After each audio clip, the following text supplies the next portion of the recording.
Oke, Pak Wel, silakan. Bismillahirrahmanirrahim. Wasta'inu bis sabri was salah wa innaha lakabiratun illa 'alal khashi'in. Ya, Pak Charlie. Mohonlah pertolongan kepada Allah dengan sabar dan sholat. Sesungguhnya sholat itu benar-benar berat kecuali bagi orang-orang yang khusyuk. Jadi setiap kita ini kan punya persoalan hidup, Pak. Di dalam kesulitan-kesulitan itu diminta oleh Allah dan Rasul via Jibril, ya minta tolong kepada Allah, Pak. Tapi Allah itu kan tidak terjangkau ke kita, Pak. Harus melalui Rasul. Ternyata Allah gaib, Rasul gaib juga, Pak. Nah, carilah wujud serta Allah dan Rasul. Carilah Alhamdulillah atau Ahmad. Di mana dia berada? Di dada siapa dia berada? Ternyata dia berada di dada As-Sobar. As-Sobar itu artinya orang yang bersifat dengan sifat Tuhan. Namanya Adam. Cari Adam itu. Adam itu pembawa sifat, dalam bahasa Arab Muhammad namanya, Pak. Namanya Adam. Ya, karena dia terbuat dari tanah, tapi seketika dia membawa sifat namanya Muhammad. Dalam bahasa Arab membawa sifat itu Muhammad, Pak. Hanya saja sifat yang beliau bawa bukan Hamdu, tapi Ahmad atau Alhamdu. Nah, Nabi Idris sampai Nabi Muhammad termasuk kita. Sifat yang kita bawa bukan Ahmad, bukan Alhamdu, tapi Hamdu aja. Jadi roh itu membawa sifat namanya Hamdu. Isinya apa? Sidik, amanat, tabligh, fatonah. Itulah beda Nabi dan Rasul yang lain dengan Adam. Makanya Adam itu adalah bapak tubuh, sedangkan ruh kita itu adalah anak daripada ruh yang ada pada Adam. Itulah Alhamdulillah atau Ahmad. Maka Adam berkata melalui Jibril berkata melalui Nabi Muhammad, anak abul arwah wa Adam abul bashar. Kita kira itu Muhammad bin Abdullah maksudnya. Bukan. Aku adalah bapak tubuh, aku adalah bapak ruh. Aku itu adalah Allah dan Hamdu atau Alhamdulillah atau Ahmad. Yang ada pada Adam, dia tuh bapak roh. Ahmad atau Alhamdulillah itu bapak roh. Sedangkan tubuh kita adalah bapak, sedangkan tubuh Adam itu adalah bapak daripada jasad kita. Dari situlah kita berawal. Nanti kalau kita kembali ya kayak dia juga baliknya di sorga. Makanya benarlah saudara-saudara kita agama seberang. Aku ingin bersama Bapak di sorga. Iya, benar begitu. Bapak itulah Adam. Nah, dari situlah kita dulu datang. Nah, ke situlah nanti kita kembali. Jadi kadang-kadang kita selalu mencemooh keyakinan orang, padahal orang itu benar. Walaupun dia tidak tahu juga kebenarannya seperti itu. Di mana Bapak? Di sorga. Siapa Bapak? Adam. Kalau kita bukan Bapak, anak Bapak. Maka dalam Al-Quran, wa walidi wa mawalad, demi bapak dan demi anak. Tidak ada ibunya, Pak. Karena ruh kan. Kalau tubuh ada ibunya. Itulah Bunda Hawa. Gitu. Nah, jadi meminta tolonglah kamu kepada Allah melalui si sobar. Tapi itu berat. Beratnya di mana? Belajarnya tuh, Pak. Kita dulu berapa orang pertama kali belajar? Ada 12 orang, Pak. Tinggal 2 lagi, Pak. Kemana mereka yang lain? Mungkin capek. Atau mungkin susah menangkap. Atau mungkin ya bagaimana ya? Itu contoh beratnya tuh, Pak. Pertanyaannya kenapa Pak Charlie dengan Pak Wel seperti tidak berat? Karena dalam diri Pak Wel dengan Pak Charlie itu ada suatu kekuatan untuk mempertahankan keinginan supaya bisa jadi orang khusyuk. Nanti yang gugur-gugur tadi itu galau-galaunya nak sholat khusyuk galau itu Pak. Yang gugur-gugur tadi itu yang jumlahnya sekian belas orang itu. Wah, aku pengen sholat khusyuk, ingin sholat khusyuk. Dikiranya mudah khusyuk itu. Khusyuk itu berat kata Allah. Berat pertama kali kok mencari ilmu pengetahuan itu berat. Buktinya gugur semua kalian. Nah, kayak gitu Pak. Nah, jadi itu tidak akan berat kecuali bagi mereka yang khusyuk. Siapa itu? Coba Pak, ayat berikutnya. Alladzina yazunnuna annahum mulaqu rabbihim wa annahum ilaihi raji'un. Apa tadi?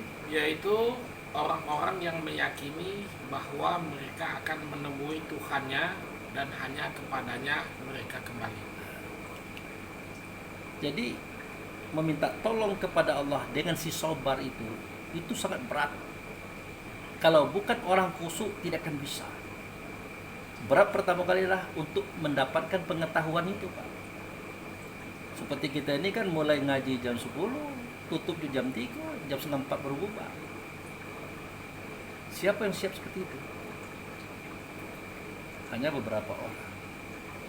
Karena diukur dengan kemauan yang kuat untuk mencapai pengetahuan itu. Kalau tidak itu Pak, gugur juga kita Pak. Baik gurunya ataupun muridnya sama-sama gugur. Udah aku ngantuk balik kita bubar kita. Akan begitu. Ini kalau kita ini lain. Kalau tidak dibatasi sampai pagi. Gitu. Jadi orang yang khusyuk itu Pak Charlie, orang yang punya zon. Zon itu persangkaan Pak. Persangkaan. Nah, persangkaan itu kita yang menciptakan Pak. Contoh begini. Sewaktu Pak Charlie meletakkan dompet di atas meja, Pak Charlie lupa dompet itu sebenarnya bukan di atas meja Pak, di atas sofa. Di situ Bapak letakkan. Nah, waktu itu ada memang kawan datang bertandang ke rumah Pak Charlie, sempat buang air kecil ke dalam kamar mandi. Meja itu dilewati. Sedangkan dalam rumah itu hanya Pak Charlie dengan orang itu. Pertanyaannya, waktu Pak Charlie tidak bertemu dompet tadi, ada tak zon di situ? Persangkaan. Oh, ini jangan-jangan kawan tadi. Ya kan Pak? Padahal Pak Charlie lupa. Nah, oleh karena Pak Charlie tidak mau orang itu hilang jauh, langsung Pak Charlie panggil, maaf sana, sini dulu sana. Jangan tersinggung ya. Ngapo? Aku pengen periksa kantongmu. Ya, periksa lah Pak Charlie. Memangnya ada apa Pak? Enggak, aku pengen periksa aja. Tasmu. Maaf ya, silakan pulang. Nanti dulu Pak Charlie, saya tidak enak. Akhirnya Pak Charlie jelaskan, memeriksa itu hak aku. Menyerahkan diri adalah hak kamu, tapi kamu tetap harus hargai hak aku. Kenapa? Aku kehilangan dompet. Letaknya di atas meja. Kebenaran orang itu berilmu, Pak. Itu hanya persangkaanmu saja, Pak Charlie. Dia bilang begitu. Coba cek lagi.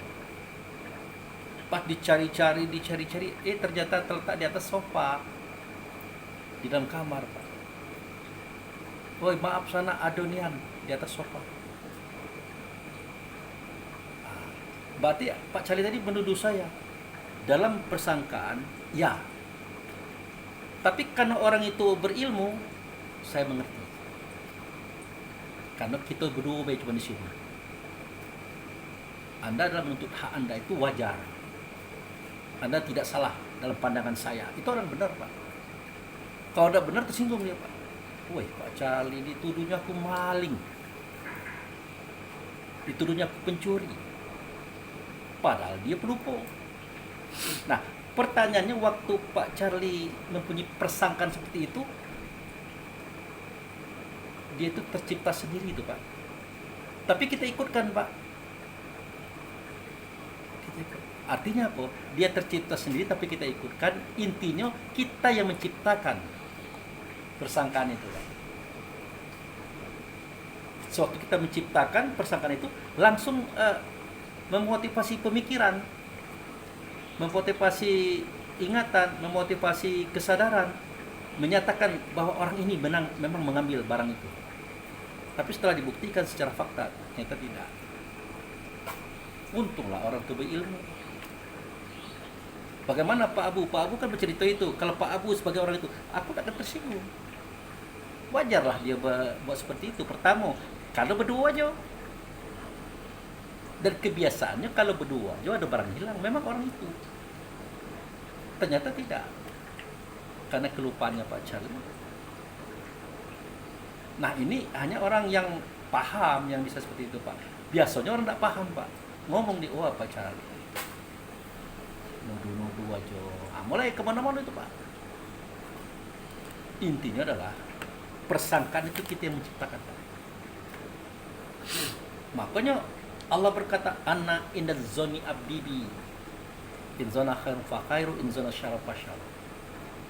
Aku mengikuti persangkaan hambaku. Apa yang dia sangkakan itu kuberikan. Kalau dia bersangka baik, baiklah dapat sama dia. Kalau dia bersangka buruk, buruk dapat sama dia. Kebenaran Pak Charlie itu punya persangkaan bahwa beliau itu yang ngambil uang atau dompet. Maka rasa itu langsung mempengaruhi diri Pak. Makanya ada action memanggil. Sana, tentu. Tunggu sebentar, cek. Jadi persangkaan itulah yang mempengaruhi kesadaran Pak Charlie sehingga Pak Charlie memanggil orang itu, membuktikan iya atau tidak. Ternyata karena Pak Charlie lupa, ternyata tersopan.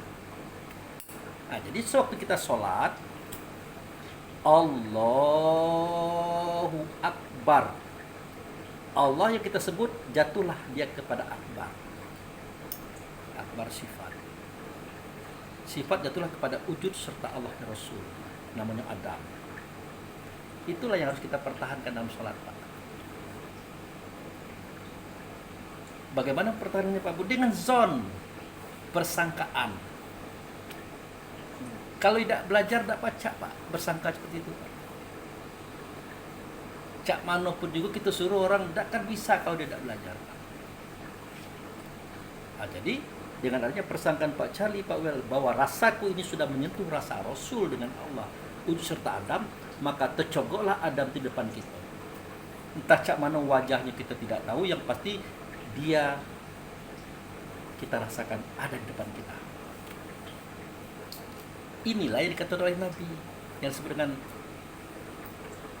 ihsan. Pernah dengar Pak? Mahwal Islam, mahwal iman, mahwal ihsan. Apa itu Islam? Islam itu adalah engkau mengucapkan dua kalimat syahadat seterusnya. Apa itu iman? Engkau beriman pada Allah dan Rasul seterusnya. Ihsan, seketika engkau menyembah Tuhan, seakan-akan engkau melihat dia. Tapi kalau engkau tidak mampu melihat dia, maka yakinlah engkau dilihat oleh dia. Jadi Allah dan Rasul membenarkan ini Pak. Jadi apa yang Pak Cari rasakan, Pak Wel rasakan, waktu itu perasaan Pak Wel sudah bersatu dengan rasanya Rasul dengan Allah, wujud serta Adam terasa betul, maka itu benar. Di mana letak kepastian benar? Di mana? Wa anahum mulaku rabbihim. Ada? Wa anahum mulaku rabbihim. Dan pada saat itu sesungguhnya dia sudah bertemu Tuhan. Sudah? Wa anhum ilahi rajiun. Sesungguhnya pada saat itu dia sudah kembali kepada Tuhan. Terus tempel Pak. Tak. Pak Abu tuh ngomong baik. Bisa jadi itu iblis Pak Abu. Jin setan. Oke. Pernah tak Pak Wel dengar barang siapa yang bermimpi bertemu dengan aku, kata Muhammad, maka itu benar. Karena iblis, jin, setan tidak bisa menyerupai aku. Benar kan? Benar Pak Cip? Ini yang kita temui ini adalah Rasul dengan Allah, wujud serta Adam. Tidak mungkin palsu Pak. lagi dalam mimpi baik, mimpi Pak, itu di luar kemampuan kesadaran mengolahnya. Kata Rasul, itu benar. Ini bukan mimpi, fakta. Jadi untuk mendapatkan keyakinan seperti ini berat. Harus mau belajar, harus punya pengetahuan. Itu dibanding dengan pekerjaan Nabi Muhammad bergerak dari Mekah ke Masjidil Aqsa dengan ingatan dan pemikirannya dalam rasa, belum berat yang kita tuh Pak. Dibanding dengan kekuatan muridnya Sulaiman, siapa di antara kamu yang bisa memindahkan singgasana Bilqis dari Sabah ke Palestina yang jaraknya 2.500 km? Saya, kata jin Ifrit Pak. Jin Ifrit itu adalah raja jin yang teknokratnya tinggi. Tempo berapa, kata Sulaiman? Tuanku kan duduk tuh, berdiri, duduk sampai 2.500 km sampai. Siapa yang lebih cepat lagi? Maka berkatalah salah seorang murid Sulaiman yang belajar pada kitab, aku bisa baginda. Berapa temponya? Baginda kan buka mata tuh, pejamkan, buka, sampai.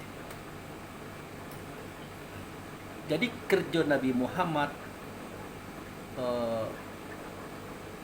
Isra dari Mekah ke Palestina, kerja murid Sulaiman itu sangat berat daripada kerja kita yang menyatukan rasa diri kepada Rasul dengan Allah, wujud serta Adam. Kerja Sulaiman Nabi Muhammad ini sangat berat. Jangankan ini, menyatukan rasa diri kepada Rasul Allah sudah berat. Tapi karena berat, apa tidak kita pelajari? Jangan, bahaya. Tidak bertemu dengan Tuhan kita dalam hidup, tidak bertemu dengan Allah ke dalam hidup. Padahal barang siapa yang tidak melihat Tuhannya di dunia ini, maka di akhirat dia akan buta, tetap tidak akan melihat Tuhannya. Oke, coba kita lihat ayatnya. Pak, well, silakan. Bismillahirrahmanirrahim. Wa man kana fi hadhihi a'ma wa fil akhirati a'ma wa adallu sabila. Siapa yang buta hatinya di dunia ini, di akhirat pun dia pasti buta dan lebih tersesat jalannya. Itu ayat Al-Isra ayat 17, surat 17 Al-Isra ayat 72. Jadi itu surat Al-Isra, surat nomor 17 ayat 72. Wa man kana fi hadhihi a'ma. Barang siapa di sini dia buta, fahuwa fil akhirati a'ma. Nah, kalau ini diartikan orang buta mato kepala, ya ndak adil lah Allah itu. Ndak adil, Pak. Ternyata yang dimaksud dengan buta di sinilah buta batin. Di dunia ini dia tidak bisa melihat Tuhannya. Di akhirat nanti dia juga tidak akan melihat Tuhannya. Nah, wa adalu sabila, maka sesatlah jalan kembalinya. Ya cak mana nak kembali kepada Tuhan, Pak?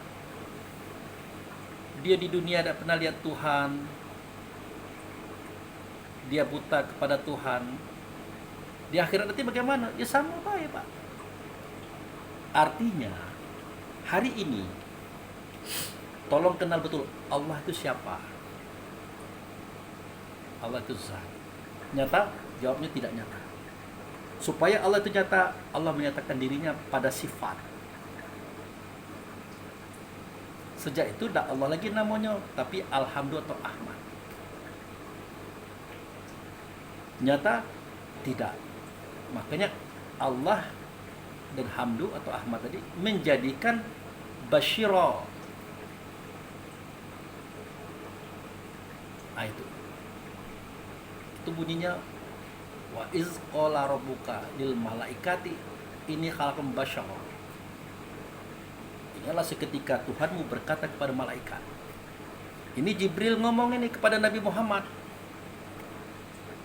Ingatlah seketika Tuhanmu berkata kepada malaikat bahwa aku hendak menciptakan basyara daripada tanah. Nah, di bawah itu dijelaskannya, jika nanti basyara itu sudah sempurna, aku akan tiupkan rohku ke dalamnya. Dalam bahasa lainnya, aku akan ada dengannya, bersamanya, sertanya. Artinya, aku tidak ada lagi di sini, tapi aku ada di dalam basyara. Oleh karena itu, wahai malaikat, sujudlah kamu kepadanya. Akhirnya malaikat sujud. Pertanyaannya, kenapa malaikat sujud? Karena malaikat tahu bahwa Allah itu nyata di Rasul itu nyata di basyara. Makanya malaikat sujud kepadanya. Ternyata basyara itu terbuat dari tanah, Pak. Dalam bentuk seorang laki-laki gagah perkasa. Namanya Adam.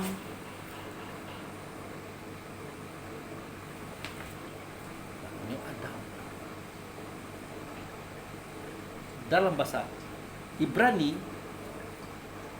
Gibrail. Gibra itu laki-laki perkasa, Il itu Tuhan. Oleh orang Arab disebut Jibril. Nah, laki-laki perkasa dia adalah Tuhan, itulah Adam. Itulah yang mengajar anak-anaknya dari Idris sampai ke Muhammad, sampai ke kita hari ini, Pak. Kita yang bodoh-bodoh ngaji malam ini diajar oleh beliau, Pak, dalam bentuk rasa. Nah, kenalilah situasi itu. Pelajarilah situasi itu supaya kita tidak buta di dunia, tidak buta di akhirat. Sampai-sampai dalam pelajaran kita, bagaimana Pak Abu? Kita belum pernah lihat Jibril atau Adam. Kalau nabi-nabi dulu kan enak, pernah lihat Jibril, pernah lihat Adam. Nah, itulah makanya mengingat itu ada di dua tempat, Pak. Mengingat itu ada di dua tempat. Mengingat yang pertama, itu dalam pemikiran, Pak. Artinya dia pernah melihat, mendengar, berhadapan. Seperti Musa tadi. Atau dia melihat dengan dalam pemikirannya, Pak. Terang itu, Pak. Sebagaimana bapak melihat istri atau ibu daripada anak-anak. Kalau kita melihatnya belum pernah, bertemu belum pernah, maka kita mengingat dalam rasa. Mengingat dalam rasa. Dan jangan pernah kita meremehkan rasa. Karena rasa ini adalah di dalam ingatan.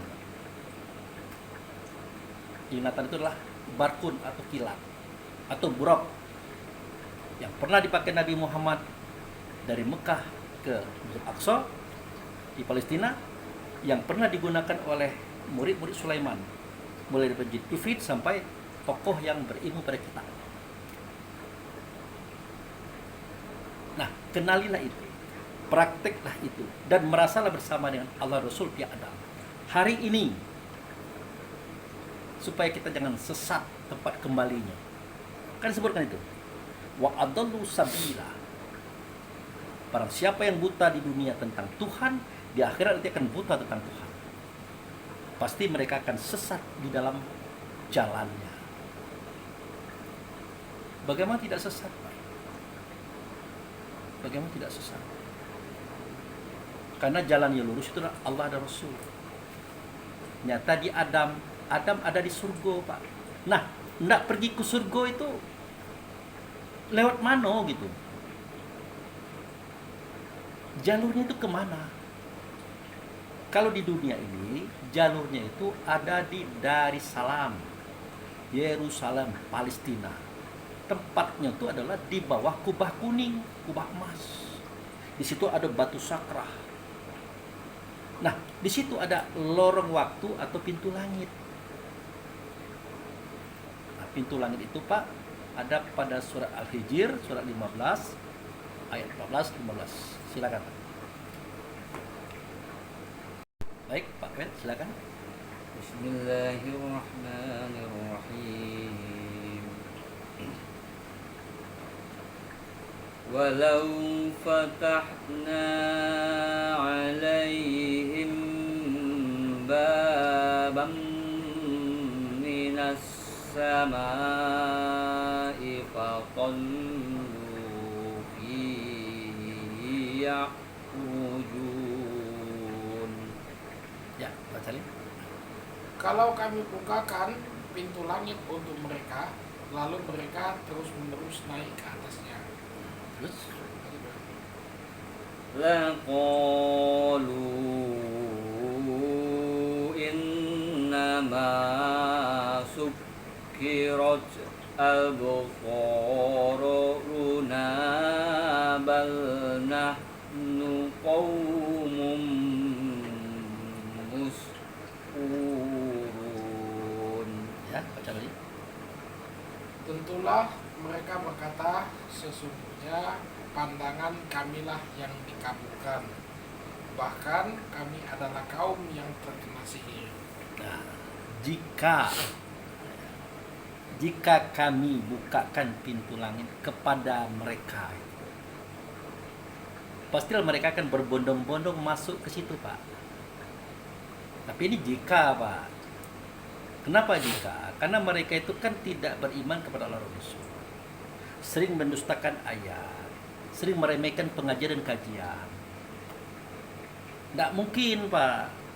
Tapi jika seandainya mereka itu kami bukakan pintu langit, pastilah mereka akan berbondong-bondong masuk ke dalamnya. Maka mereka berkata, sungguh selama ini penglihatan kami lah yang dikaburkan. Artinya kami ragu-ragu tentang cerita Pak Abu Fikri ini. Nah, seketika kami masuk, sesungguhnya kamilah golongan orang yang tertipu. Ternyata itu benar. Cuman kami ini malas belajar, tertipu. Nah, itu. Lalu kenapa mereka tertipu? Ya karena mereka mendustakan ayat. Nah, ini ada pada surat 7, surat Al-A'raf ayat 40, Pak. Silakan, Pak. Baik, Pak Wel, silakan. Bismillahirrahmanirrahim. Innal ladzina kazzabu bi ayatina wastakbaru anha la tufattahu lahum abwabus sama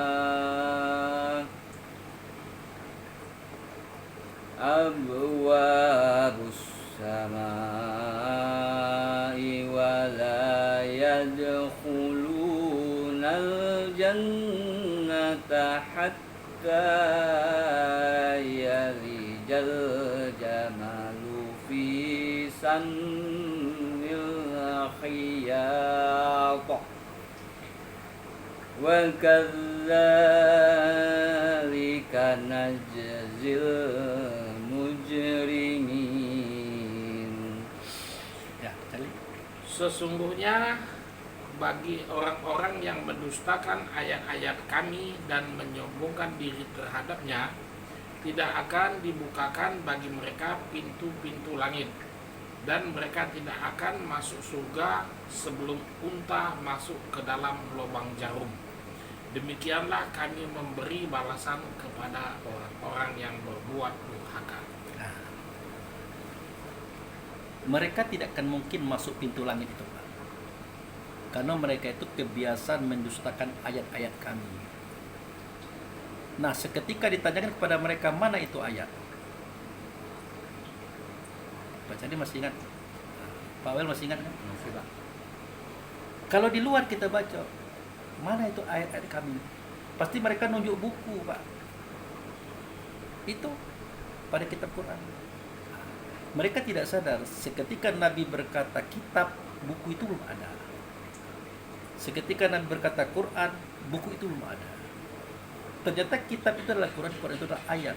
Itu ada pada surat Al-Ankabut ayat 49. Oke, silakan Pak. Ya. Baik, Pak Charlie, Pak Well, silakan. Bismillahirrahmanirrahim. Bal huwa ayatun bayyinatun fi suduril ladzina utul ilm wa ma yajhadu bi ayatina illal zalimun. Sebenarnya ia adalah ayat-ayat yang jelas di dalam dada orang-orang yang berilmu. Tidaklah mengingkari ayat-ayat kami kecuali orang-orang zalim. Jadi kitab itu adalah Quran, Quran itu ayat dalam dada. Ada suara Allah, suara Rasul dalam dada kita. Itu pada ruh, Pak.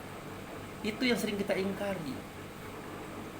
Nah, itulah orang yang mendustakan ayat-ayat, bukan catatan di buku itu. Nah, mereka yang mendustakan ayat-ayat ini, bagi mereka itu tidak akan pernah terbuka pintu langit itu, Pak. Tidak akan gitu. Bahkan tidak juga akan masuk surga gitu. Kenapa? Karena ingin masuk surga tuh terbuka dulu pintu langit, Pak. Terbuka dulu lorong waktu tadi. Baru dia ketemu langit 1, langit 2, langit 3, sampai langit 7. Baru dia bertemu dengan Sidratul Muntaha, surga dan aras. Nah, kalau kita selalu mendengarkan suara Allah dan Rasul dalam batin kita, kalau kata dia jangan, ya jangan. Jangan diambil Abu Fikri, jangan diterima Abu Fikri. Nanti kau sengsara.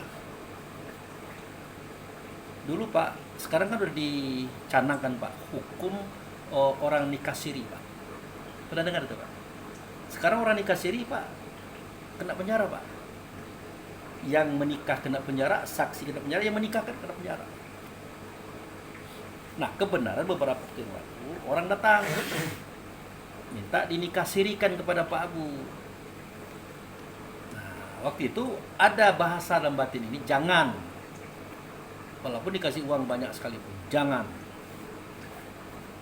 Kenapa? Nanti kamu sengsara. Ada undang-undangnya itu, ada aturannya, sudah ditetapkan oleh negara. Tapi bagi mereka yang mendustakan suara batin itu Pak, kita laksanakan yang dikasih ini, tapi diam-diam aja. Jangan sampai terbuka, jangan sampai ke orang lain, dan jangan dikatakan aku yang menikahkan kalian. Mana uangnya? Berapa? 5 juta sini. Itu mendustakan ayat.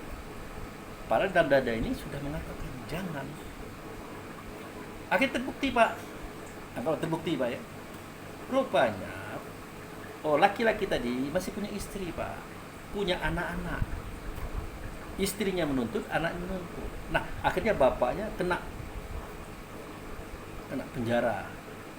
Istri sirinya kena penjara. Pak Abu kena penjara juga. Apa gua bilang, kata Allah Rasul? Jangan. Tapi karena Pak Abu mendustakan ayat dalam dada tadi, udah rasakan oleh kamu. Kamu tuh digoda oleh orang zolim. Siapa itu zolim? Hawa nafsu dunia setanmu. Kamu digoda oleh orang zalim. Akhirnya kamu zolim juga. Menzolimi diri sendiri. Akhirnya kamu masuk penjara. Tadi kamu bebas, kamu enak-enak, ngaji sama Pak Charlie, Pak Well. Hidup enak, tenang, bahagia. Sekarang udah di dalam penjara. Kenapa? Karena kamu mendustakan ayat dalam dada itu. Nah, orang-orang yang seperti itu Pak, tidak akan bertemu pintu langit. Tidak akan dibukakan kata Allah. Dan tidak pula dia akan masuk surga. Kenapa? Surga itu kita capai kalau kita masuk pintu langit. Langit 1, langit 2 sampai langit 7. Sidratul Muntaha, surga dan aras. Nah, itulah alasannya kenapa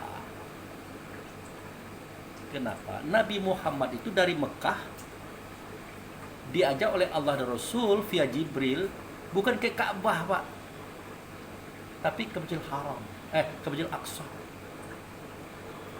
di Darussalam. Makanya dikunci oleh Allah, wallahu yad'u ila Darussalam, bagi siapa yang dikehendaki, lima yasya'i ila siratim mustaqim. Allah itu menyeru kamu semuanya ke Darussalam, ke Yerusalem, ke Palestina. Di situ ada Masjidil Aqsa, di bawahnya ada batu sakrah. Maka cerita itu ada pada surat Al-Hijr, surat batu. Itulah alasan kenapa Nabi Muhammad diisrokan ke situ, Pak. Bukan ke Ka'bah. Di Ka'bah itu tidak ada pintu langit, Pak. Ke situ. Makanya seketika Nabi Muhammad menyerang Mekah dengan 10.000 pasukan, patung-patung dibersihkan, dibuang. Yang dalam Ka'bah juga patung-patung dibersihkan, dibuang. Setelah bersih, apa kata Nabi Muhammad? Mulai hari ini, lokasi ini kita jadikan tempat sujud. Namanya masjid. Masjid apa ya Rasulullah? Masjidil Haram. Mari kita sholat. Siap. Bilal menangkan azan. Dikumandangkan azan. Nah, pertanyaannya, seketika azan sudah dikumandangkan, qomat sudah diangkat, sahabat bingung. Ya Rasulullah, kalau imam pasti engkau. Ini gimana cara ngadapnya ini? Apakah engkau di depan, kami di belakang, seperti kita di Madinah? Oh enggak, kata Rasulullah. Kamu akan menyelidik Ka'bah. Format kamu? Ya, ngadap Ka'bah semuanya. Yang di situ ngadap ke sini, ini ngadap ke sini, ini ngadap ke sini, dan ini ngadap ke sini. Lalu kau di mana ya Rasulullah? Aku ada dalam Ka'bah bersama 3 orang, di antaranya Bilal. Baik, sudah. Bersuaralah Nabi di dalam Ka'bah, Allahu Akbar. Bersuara Bilal, Allahu Akbar. Kenapa Bilal bersuara tinggi? Supaya terdengar oleh orang dengar. Maka terlaksana sholat itu. Sahabat-sahabat menghadap Ka'bah. Tetapi Nabi menghadap siapa? Nabi menghadap ke Darussalam. Semestinya imam hari ini di Mekah itu, di depan Ka'bah itu, ngadapnya ke Darussalam. Nah, sahabat-sahabat diberitahu itu. Silahkan kamu mau menghadap Ka'bah, silahkan. Tapi iktikat batinmu Darussalam. Tidak di Ka'bah itu. Sejatinya pintu langit. Sejatinya surga. Sejatinya ayahanda Adam. Sejatinya Allah dan Rasul. Makanya allazina yazzununa mulaku rabbihim wa annahum ilaihi raji'un. Orang yang punya persangkaan rasa batinnya sudah bertemu dengan rasa Rasul dengan Allah. Ud serta Adam, waktu itu kamu sudah bertemu Tuhan. Wa annahum ilaihi raji'un. Waktu itu kamu sudah kembali kepada Tuhan. Artinya tidak lagi mengingat Ka'bah, Masjidil Haram, tidak lagi mengingat Masjidil Aqsa, pintu langit, tidak lagi. Kita langsung kepada yang kita tuju, yaitu ayahanda Adam. Nah, itu caranya. Nah, kalau sudah begitu, mudah-mudahan akan terbuka pintu langit. Masuk langit 1 sampai langit 7. Sidratul Muntaha, surga dan arsy. Kalau tidak itu, tidak bisa, Pak. Kecuali kalau onta masuk lubang jarum. Ya kapan lah, Pak? Jangan kok onta tali sepatu aja tidak pernah masuk lubang jarum, Pak. Nak jarum karungnya belum tentu juga, Pak.